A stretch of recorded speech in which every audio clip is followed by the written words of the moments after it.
Yeah, so I think many people are surprised when they learn just how much NASA is involved in your life, right?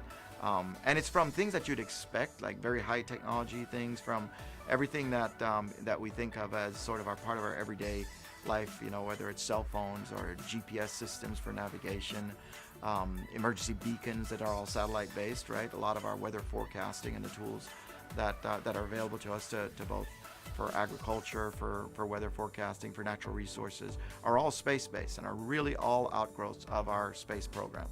So those are the things that people tend to think of, sort of when they first think of what NASA is doing for you. There's some that are even more specific that maybe don't come to mind just as quickly.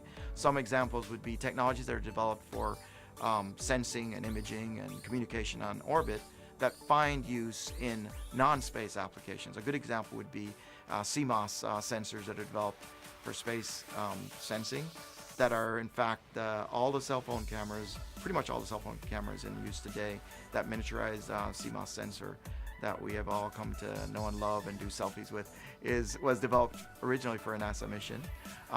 And then maybe even further from the hard technology are the things that we do that affect humans directly, right? So a lot of our mission, particularly in human spaceflight, deals with keeping humans safe and healthy in an austere environment, right?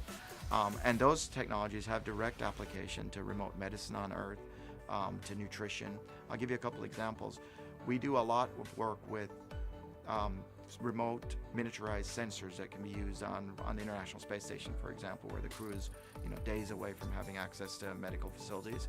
So we necessarily have to have a lot of tools on board, and a lot of those have now been translated through licensing to be used in medicine, particularly in remote locations or austere locations.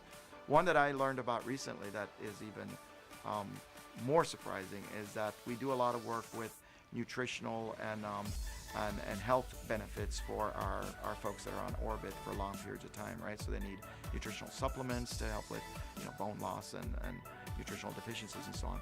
And so we've developed some particular compounds that are now finding their way into something like 90% of all the baby formula in the United States contains supplements that were developed for NASA.